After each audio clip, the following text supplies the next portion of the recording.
Thursday mornings, we have a chance to chat with one of the two men who represent the Lakeshore in the U.S. House. Six-term Republican Representative Bill Huizenga of R-Zeeland joining us from Washington ahead of some baseball practice, unless you've already done your practices already. Bill, good morning. Yeah, good morning, Gary. Yes, baseball practice starts at 6 a.m. It's pretty much the only way we can get everything jammed into for the day. So, yeah, it's some pretty early mornings out here. I'm proudly wearing my Grand Valley Lakers jersey today, and we're out there actually at a good morning, getting ready for this charity baseball game, and it raises money for some local charities here in Washington, including Capitol Hill Police. And it's always a lot of fun. So looking forward to it. We weren't able to do it last year because of COVID, of course. When is that game going to be played at Nationals Park? Actually, in September. So okay. End of September. So we got plenty of practice. Spring training's a long time for us out here, but I can tell you, we're knocking some rust off after taking a year off. So and as any of the members of Congress looking good enough that Dave Martinez could employ them for the Nationals? I think they need the help. Actually, we got a couple of people that are really true great athletes, a couple of former professional football players and other sports folks, people that played ball in high school and college. We've got one of the guys, our pitcher, Greg Stubbe is his name, was Mr. Baseball in Florida when he was in high school, and another guy who played for the Air Force Academy, played baseball. So some really good athletes out there, and then there's me, and a few others like me that are the total weekend warriors. Well, still, you're playing, and it's for a very good cause. Let's talk about some of the things going on, other things going on in Washington. President Biden, well, before I get to what he's expected to do today, you've done this, been a European trip and then back into the Eastern time zone. You know how tough it is to try to get your body back to the time clock. Imagine somebody like the president, back late last night, our time, and his body clock is probably saying it's all askew. Well, it's always a little tough. They call it jet lag for a reason, but there's certainly some concerns. Not just because of the trip. This president has a long history of sort of stepping on himself, and I don't know what happened with the reporter he got very short with. I think she was from CNN.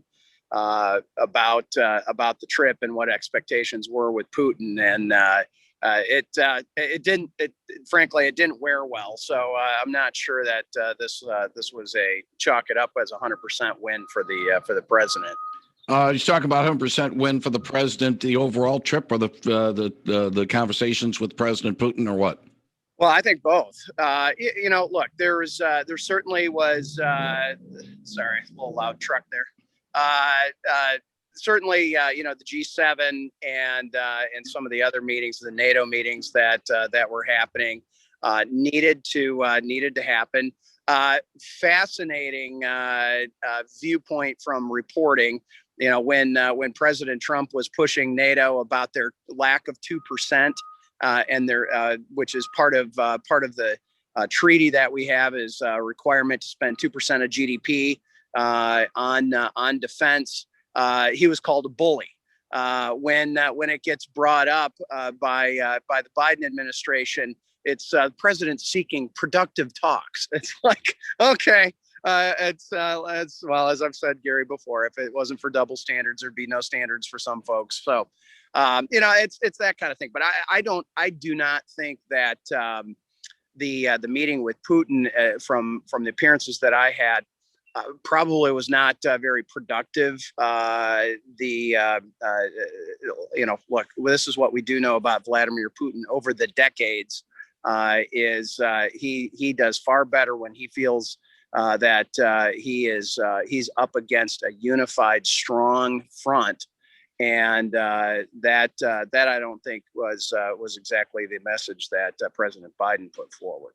What I was going to say before I got into the tangent about the jet lag is that the president is expected to sign the legislation to designate June 19th a federal holiday commemorating the end of slavery in the U.S. The the Juneteenth bill. You voted for it. Yeah. Certainly, it looks as if this is going to be something that will become a reality.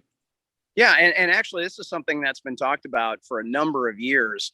And just a reminder to everybody, Juneteenth it was on June 19 that the territorial general that was in charge of Texas post Civil War signed the final order to make sure that all the slaves were released and were free. And this was in 1865. And that has really been viewed as a significant time. Emancipation, obviously, that Emancipation Proclamation had been signed. Had been difficult to enforce. In fact, wasn't enforced in the South until after the cessation of hostilities and the war. And I think this is a good thing for our country. I hope it helps heal our country. To me, this is a positive thing, and I fully embrace it, support it, and I think that it makes sense. Especially the number of states that have adopted this already. There's clearly I think a feel in the country that we want to recognize that day, knowing that we are not perfect by any stretch of the imagination, and we still have a ways to go on our journey as a country. But this is an important milestone to mark. One final thing, I'm just quoting from what we got from CBS. A bipartisan deal on infrastructure may continue to garner support today after 10 senators endorsed the framework of a $1.2 trillion proposal. The bipartisan proposal now is to backing a significant group of centrist senators, 10 Republicans and 10 Democrats, and has emerged as the best opportunity for President Biden to reach a broad deal with Congress on a sweeping plan to modernize America's deteriorating transportation systems. I don't know how much you've been monitoring the Senate version of this legislation, but certainly they're trying to get something done. Yeah, well, look, frankly, it's not getting done in the House because every single thing that has been put forward has been massively partisan and not bipartisan. And there's a lot of hope from us that are been watching from the House that the Senate was going to be able to put something together. We'll see. In fact, I literally just before I called in, I was sent some of the details and or at least the outline.